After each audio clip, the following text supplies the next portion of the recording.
So I was in the midst of taking a nap that I didn't mean to take. I literally had walked into my room with like a plate full of food, and I was just like, "All right, I'm gonna sit down on the edge of my bed."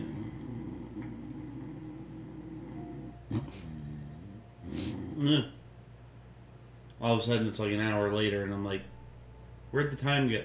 Oh no. But yeah. It. That's just how life goes, I guess. But it's actually 2 hours later. Oh, 2 hours. Okay. So yeah, there you go.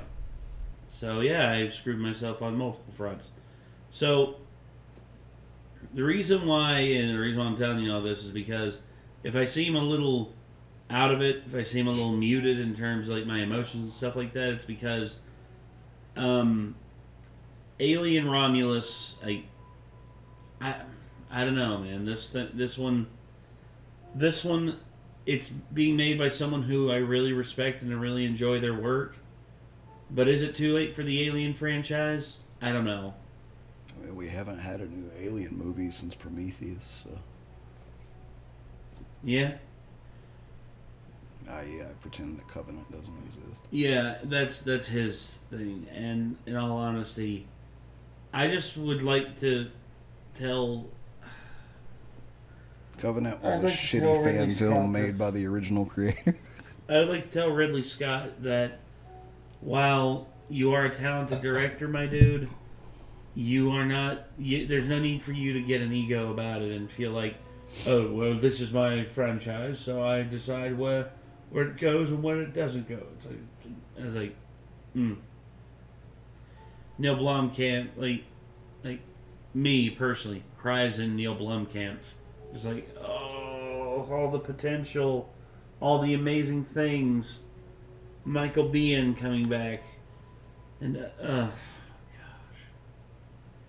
But, either way. Foiled it. Yep. Foiled again.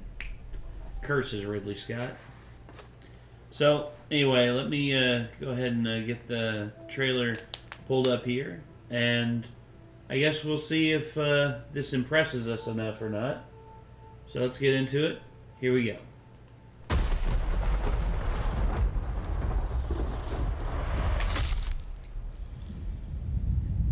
Is this really where you want to spend the rest of your life? You know I don't.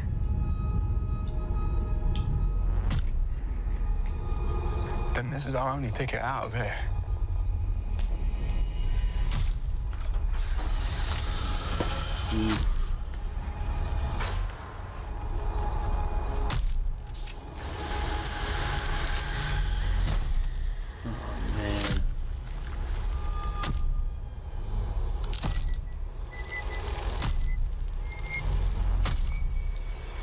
Boo. I'm joking. Not really.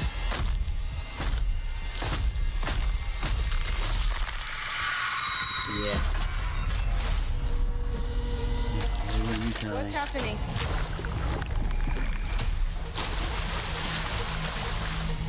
Something in the water. What do you mean there's something in the Hands water? above. There's something in the fucking water.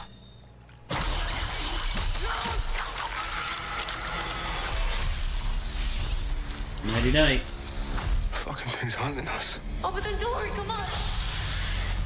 Run.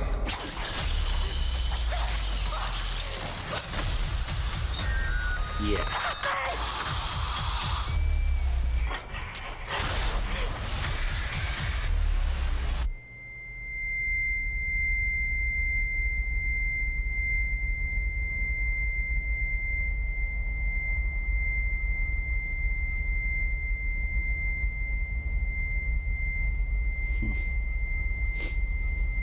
Oh, yeah. Are you sure you want to do this?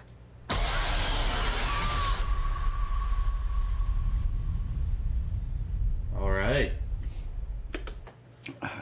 It's hard to tell without seeing it, I guess. But, I mean... You know what you must do, 20th Century Fox. You know what you must do.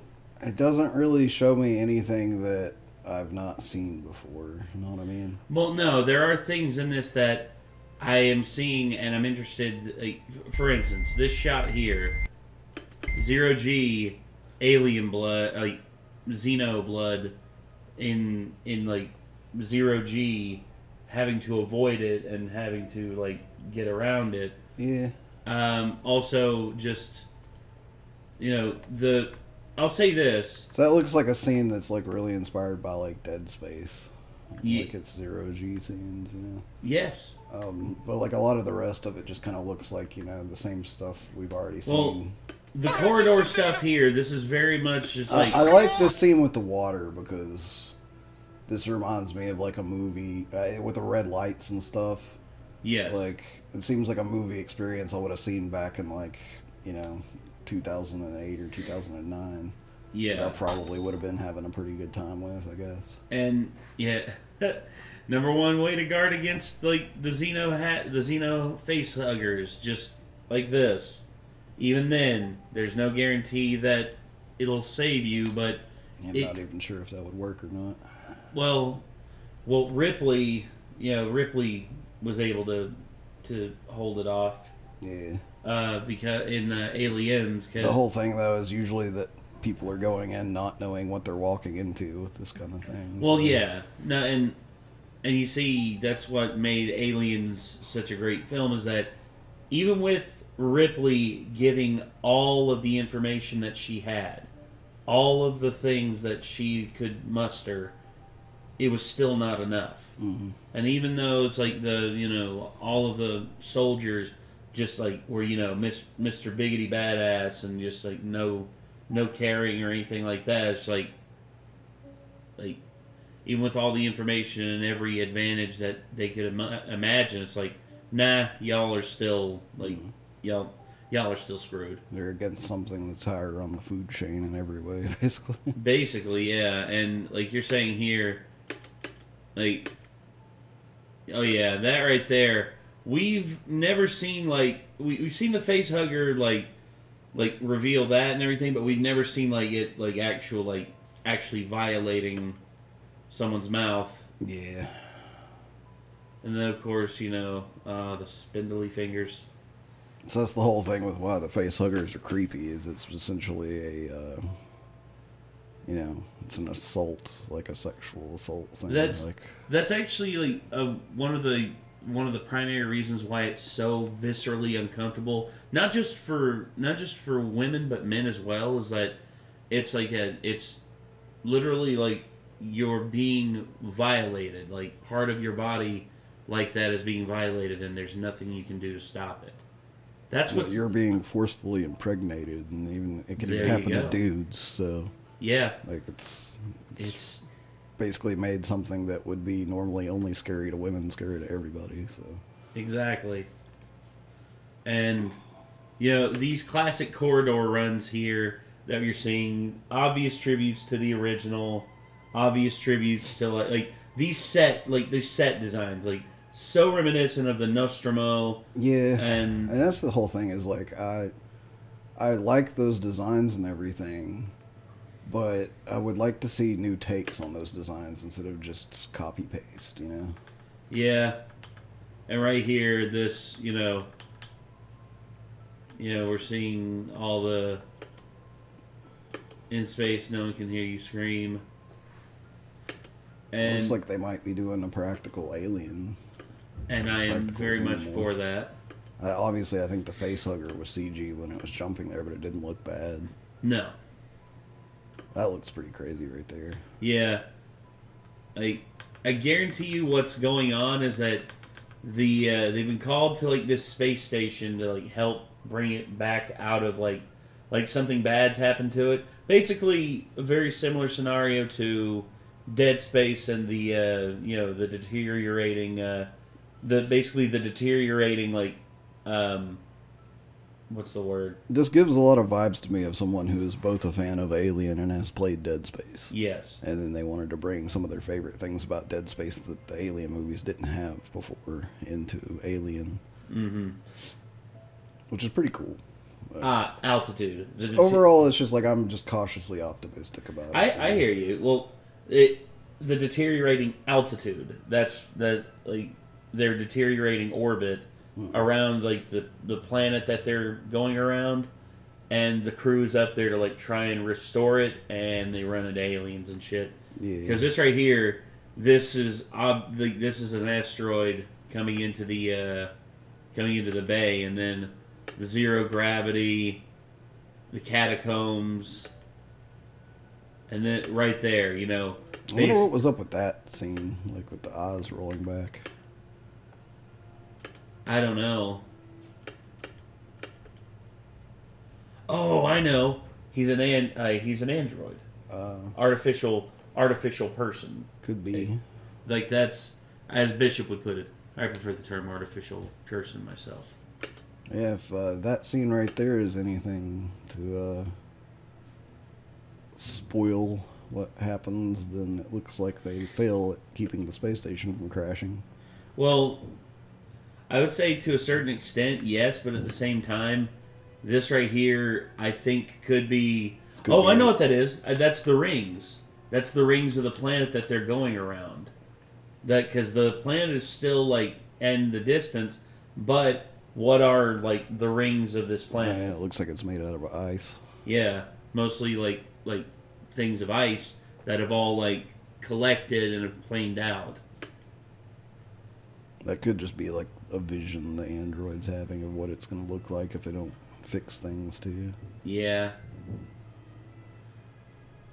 But part of me is very interested in this. Especially considering that it's Fede Alvarez, who I have always been a big fan of. Loved his interpretation of Evil Dead. I loved Don't Breathe. I mean, the guy's a talented director. I never saw Don't Breathe. It's great. I like the Evil Dead remake pretty good. Mm-hmm. So hopefully this is good. Well, Evil Dead remake goes to show that he's not afraid to like go all out with like the effects and stuff like that. It's like hopefully this just kind of leaves the lore out of it and just kind of just tells an alien story. Yeah, just has like a crazy situation going on. Mm-hmm. That has a lot of tension and stuff to it, because Ridley Scott trying to build on the lore is what sunk the series, in my opinion. Yeah, Ridley Scott just being like, I will tell you the origin of the aliens. And it was stupid. Anyway, about moving on, we will now be doing another film called Alien Romulus, where we don't even mention, because I feel like I've done enough. It's like, yes, you have, Ridley. Yes, you have. Yeah, you did way too much. Well done. Anyway, so yeah, Alien Romulus. This, I'm interested. Sorry I didn't have like a reaction to this, guys. It looks cool. It's just, you know, it's hard to be super stoked after Covenant. Like, yeah, I hope this rocks. I hope so too. I hope it does as well. I was gonna say, if I had $1 billion, one of the things I'd do is buy the friggin' franchise out from under 20th Century Fox and Ridley Scott, and literally just be like, okay, Prometheus and Alien Covenant, non-canon. We'll call that the Ridley Scott, the Ridley Scott canon. It's the Ridley Scott fan films. Exactly. Fan fiction. Exactly. He's doing fan fiction for his I guarantee you, Ridley Scott is so up his own ass about, like, you know, keeping that as the origins of the aliens. He'll have that in the contract of the sale. Like, you cannot come out and say that is not the origin of the aliens because I put a lot of work into that. It's like, Ridley, I will give you an extra $100 million to shut the hell up and just let me purchase this, please. Anyway. That's going to do it. Thank you all again. So until next time, I'm Nate. I am Nick. Be good people. Take care. Bye-bye.